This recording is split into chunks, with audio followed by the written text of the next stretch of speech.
Jubilei Kuu 2025 ni katika mwangu huo wa kuwa mahujaji katika matumaini.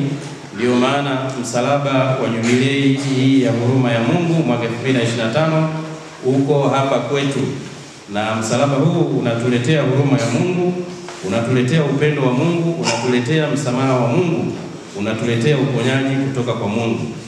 Kumbe sherehe hii ya leo ya Yesu Kristo mfalme tunayemsherekea, msingi wake ndio huo msalaba.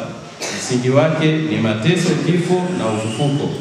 Na hivyo msalaba huu kuwa katika parokia yetu leo hii ni baraka ya pekee kwa waamini wote, kuona kwamba nguvu ya Mungu, huruma ya Mungu imewasogelea na utukufu wa Mungu umewajia, na kimsingi ufalme wa Mungu umewasogelea.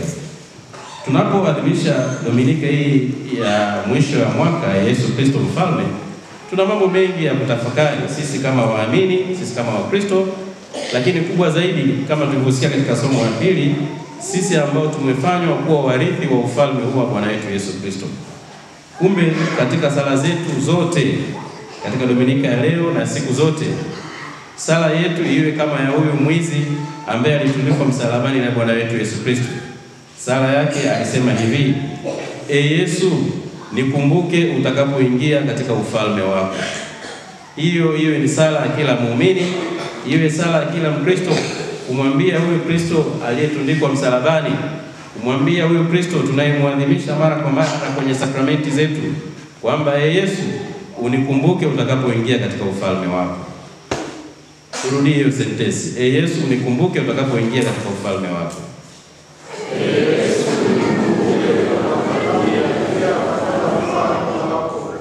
Ufalme huo unaanza namna gani?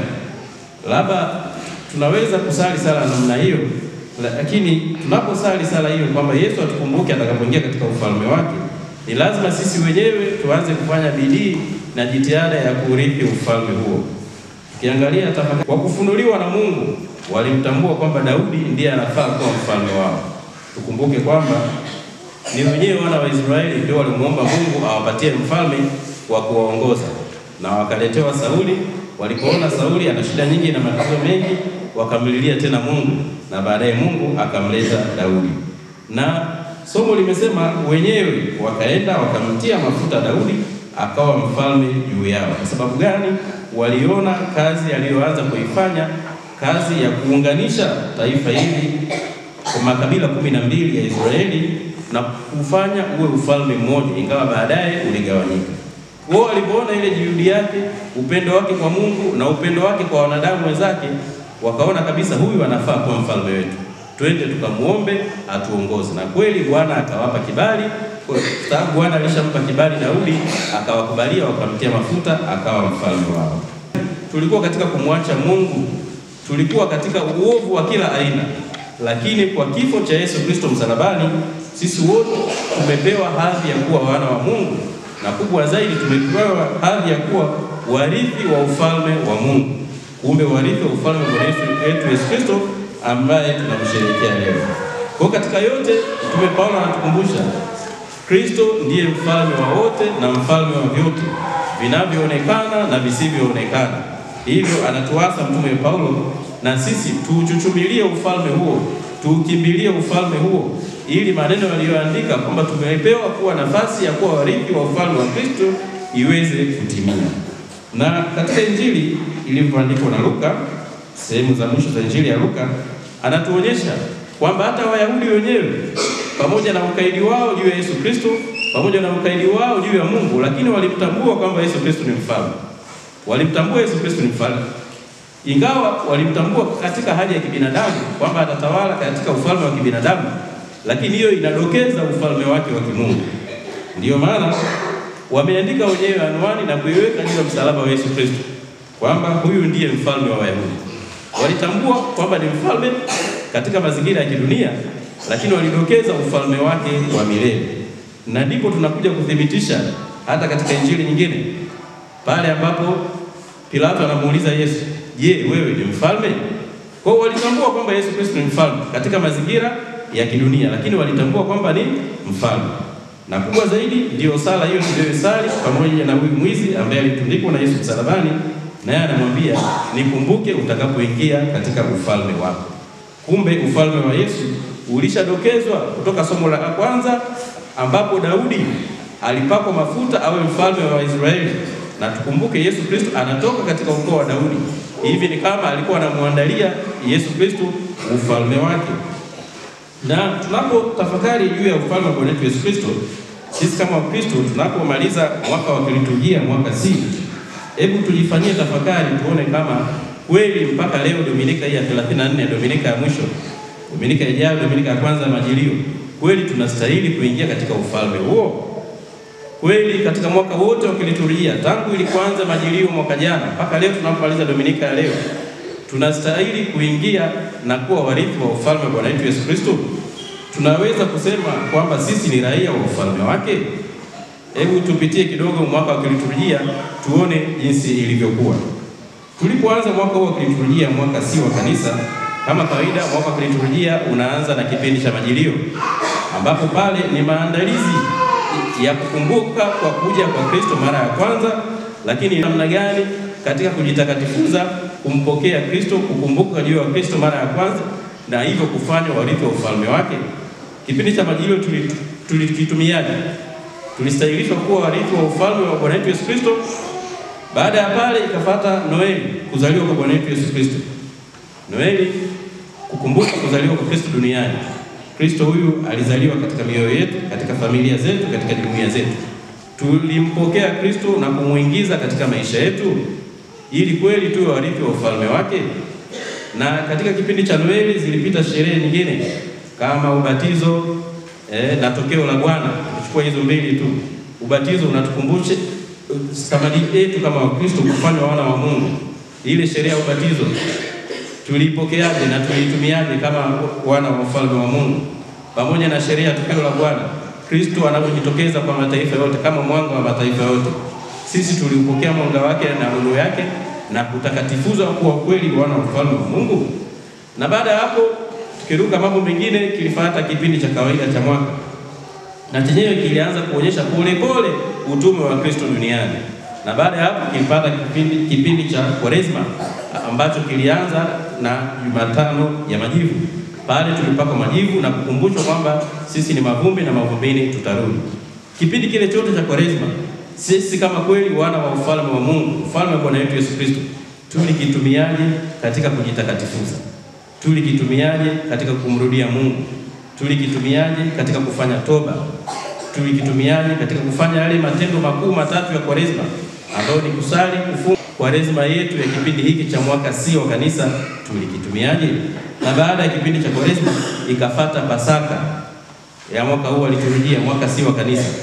Pasaka, zile siku 50 za kusherehekea ufufuo wa Bwana wetu Yesu Kristo. Sisi maisha yetu ilibaki baada ya Kwaresma au ilifufuka na Bwana wetu Yesu Kristo? Nyendo zetu, maneno yetu, matendo yetu, imani yetu iliimarishwa na ufufuo wa Bwana wetu Yesu Kristo? Matendo yale ya kipasaka yalituinua tukatoka katika utawala wa shetani, utawala wa giza, tukainuka na kuwa wafalme pamoja na Kristo? Tulitumiaje kipindi cha Pasaka? Na baada ya Pasaka ikafuata sherehe ya Pentekoste, ujio wa Roho Mtakatifu. Tukakumbushwa tena sote tuliobatizwa na kwa namna pekee sote tuliopata kipaimara, Roho Mtakatifu yu ndani yetu. Sherehe ya Pentekoste tulitumiaje? Tulimwita tena Mungu Roho Mtakatifu akae na sisi, aongoze maisha yetu, abariki maisha yetu, na kubwa zaidi atakatifuze maisha yetu. Na baada ya sherehe ya Pentekoste zikafuata sherehe za Bwana, Ekaristi Takatifu, moyo mtakatifu wa Yesu pamoja na Utatu Mtakatifu. Sherehe zote lengo lake ni kusogeza karibu na ufalme wa Mungu, ni kusogeza karibu na ufalme wa Bwana wetu Yesu Kristo tunayemsherehekea leo. Je, sherehe hizi tatu za Ekaristi Takatifu, mwili na damu ya Bwana wetu Yesu Kristo, ambao tunakumbuka kabisa katika karamu ya mwisho au katika mafundisho yake, Kristo mwenyewe alisema, aulaye mwili wangu na kunywa damu yangu ana uzima wa milele. Aulaye mwili wangu na kunywa damu yangu nitamfufua siku ya mwisho. Je, sherehe ya Ekaristi Takatifu tuliyoisherehekea ilitupa tena hamu sisi kama Wakristo wote ambao tulipokea Ekaristi Takatifu turudi tena katika altari ya Mungu kumpokea Bwana wetu Yesu Kristo? Iliturudishia hamu ile? Iliturudishia hamu ya siku ya kwanza nilipompokea Yesu Kristo, nikiwa kwa mara ya kwanza nampokea Kristo. Ile hamu bado unayo? Na kama huna, vile vizuizi vinavyokuzuia usimpokee Bwana wetu Yesu Kristo katika mwili na damu yake viondoe. Ndio maana sherehe ya Kristo, mwili na damu ya Bwana wetu Yesu Kristo. Sherehe ya moyo mtakatifu wa Yesu inatangaza huruma ya Mungu. Moyo huu uliojeruhiwa na kuchomwa kwa ajili yetu sisi, na yenyewe iliweka kutukumbusha upendo wa Mungu kwetu sisi, moyo uliochomwa pale msalabani kwa mkuu. Na baada ya pale, sheria ya Utatu Mtakatifu na yenyewe vile vile inatukumbusha kwamba maisha yote ya mwanadamu yanategemea nguvu ya Utatu Mtakatifu, kwa sababu tumeumbwa na Utatu Mtakatifu na tunarudi kwa Utatu Mtakatifu. Sherehe hii ilitukumbusha hamu ya kurudia huo Utatu Mtakatifu na kuishi maisha milele mbinguni pamoja na Utatu Mtakatifu. Baada ya hapo, ikapata tena kipindi cha mwaka, matendo ya Bwana wetu Yesu Kristo, akiwahubiria watu habari njema, akiponya watu, akifufua wafu, akitangaza huruma ya Mungu kwa watu. Na mpaka Dominika iliyopita 33 tumesikia matendo ya Kristo. Je, kipindi chochote cha mwaka tulistawi vipi kiimani? Matendo yetu na imani yetu na hasa amri ya mapendo tulishika namna gani na kumrudia Mungu, kumrudia Bwana wetu Yesu Kristo mfalme? Basi baada ya mwaka wote wa liturujia ambao tumeupitia kwa kifupi tu, ukijitafakari wewe mwenyewe tangu tulipoanza majilio ya mwaka jana mpaka Dominika ya leo, je, unastahili kuingia katika ufalme wa Kristo ambaye tunamsherehekea leo?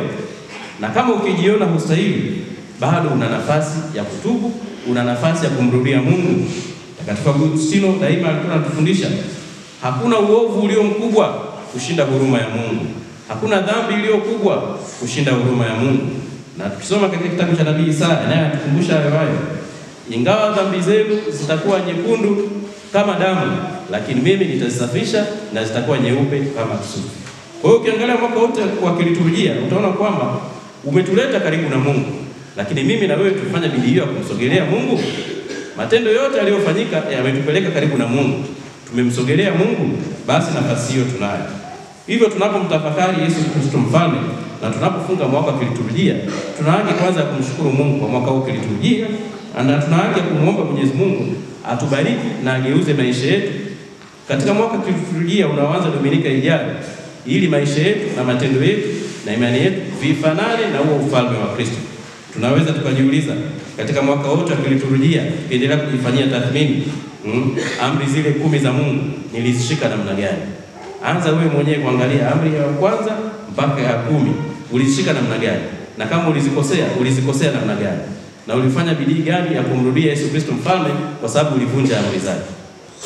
Unaweza kuendelea tafakari amri za kanisa zile nilizishika namna gani? Wapi nilikosea na kwa nini nilikosea? Wapi nilianguka na kwa nini nilianguka? Ili ufanye marekebisho. Amri ile kuu ya mapendo nilishika namna gani na nilikosea namna gani? Ili niweze kufanya marekebisho, nistahili kuwa mwana wa ufalme kwa Bwana wetu Yesu Kristo. Pamoja na hayo, kanisa limetupa sakramenti. Unaweza kuangalia wewe umepokea sakramenti ngapi mpaka leo hii? Zile sakramenti ulizozipokea, je, unazishiriki? Sakramenti ulizozipokea, je, zinakutakatifuza? Sakramenti ulizozipokea, je, kweli zinakuletea neema? Kwa hiyo katika muktadha huo unaweza kuona kwamba kweli unastahili kuwa katika sehemu ya ukijiona ustahili, nikijiona sistahili, basi tunarudi kwenye sala yetu ile ile ya mwanzo. Yesu, unikumbuke utakapoingia katika ufalme wako. Na hapo tunapaswa kufanya toba na kufanya marekebisho ya maisha yetu ili yafanane na ufalme wa Bwana wetu Yesu Kristo. Ndugu zangu, tunapotafakari ufalme wa Kristo, tuna mambo mengi ya kuongea. Lakini kwa kuwa ufalme wake ni ufalme wa milele na ufalme wa wote, ni nafasi pia ya kuwaombea watawala wetu wa dunia. Watambue kwamba tawala zao za hapa duniani zina kikomo. Tawala zao za hapa duniani zina mwisho. Mtawala wa milele ni Bwana wetu Yesu Kristo pekee. Na hizi tawala za duniani ni yeye mwenyewe anaziruhusu ziwepo kwa ajili ya maendeleo ya watu, kwa ajili ya ustawi wa watu, kwa ajili ya maisha bora ya watu, na si vinginevyo.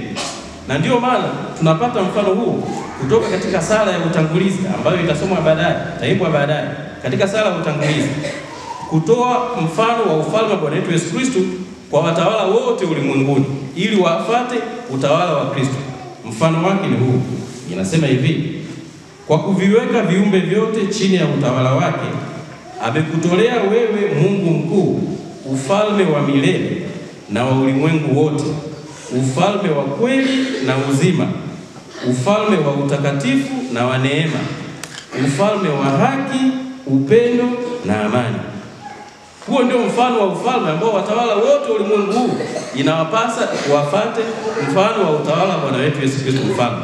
Kwamba wanapotawala watu wao, wanapowaongoza watu wao, chachu yao, mfano wao, nguvu yao itoke kwa Bwana wetu Yesu Kristo mfalme anayetawala watu wake kwa misingi gani? Kwa misingi ya ukweli na uzima, kwa misingi ya utakatifu na neema, kwa misingi ya haki, upendo na amani. Hivi tunapomtafakari Bwana wetu Yesu Kristo mfalme leo, watawala wetu wa dunia na viongozi wetu wa dunia wanaweza kuchota hekima hii ya utawala, hekima hii ya uongozi kutoka katika maneno haya ambayo yanatokana na ufalme wa Bwana wetu Yesu Kristo. Wanaweza kujiuliza na wao kwamba je, wanaongoza watu, wanatawala watu katika misingi ya kweli na ya uzima? Wanaongoza watu na wanatawala watu katika misingi ya utakatifu na neema? Wanaongoza watu na wanatawala watu katika misingi ya haki, katika misingi ya upendo, katika misingi ya amani? Huo ndio ufalme wa Bwana wetu Yesu Kristo alikuja kuleta duniani. Hivyo light, na hiyo ndio sala yetu, hiyo ndio dua yetu, na hayo ndio maombi yetu. Viongozi wote ulimwengu, watawala wote ulimwengu wakiiga misingi hii ya utawala wa Bwana wetu Yesu Kristo, dunia ingekuwa ni mbingu ndogo, dunia ingekuwa ni sehemu ya amani, dunia ingekuwa ni sehemu ya haki, dunia ingekuwa ni sehemu ya utakatifu. Kwamba ile sala tunayosali katika Baba yetu, ufalme wako ufike, ingetimia kweli endapo viongozi wetu, endapo watawala wetu wangefuata misingi hii. Basi ndugu zangu wapendwa katika Kristo, tunapomtafakari Bwana wetu Yesu Kristo mfalme, tujue kama somo la pili lilivyosema, Paulo ametukumbusha, tumetolewa katika giza, tumeingizwa katika nuru. Usikubali kubaki katika giza la dhambi, usikubali kubaki katika giza la upotovu, usikubali kubaki katika giza la udanganyifu. Ingia katika nuru hii ya ufalme wa Mungu ambao sisi sote tumeingizwa katika utawala wake kuanzia sakramenti ya ubatizo. Na kama ambavyo Wayahudi walimpokea Daudi na kuwa mfalme wao, sisi tumpokee Kristo awe mfalme wa mioyo yetu, mfalme wa roho zetu, mfalme wa maisha zetu, mfalme wa akili zetu, mfalme wa kila kitu chetu. Tumruhusu Kristo atawale. Usiruhusu kama kitu kingine kikutawale, kikuongoze, kikuzidi nguvu. Mruhusu Kristo achukue nguvu, achukue mamlaka katika maisha yako. Mruhusu kupitia kwa sakramenti ya Ekaristi Takatifu aongoze maisha yako. Na kama alivyokiri huyu mwizi, sala yetu na sisi iwe hiyo, Yesu unikumbuke utakapoingia katika ufalme wako. Lakini atatukumbuka namna gani? Atatukumbuka kwa sisi, kwa maisha yetu maadilifu hapa duniani. Tumalizie mahubiri haya kwa sala ile alisali yule mwizi. Yesu unikumbuke utakapoingia katika ufalme wako.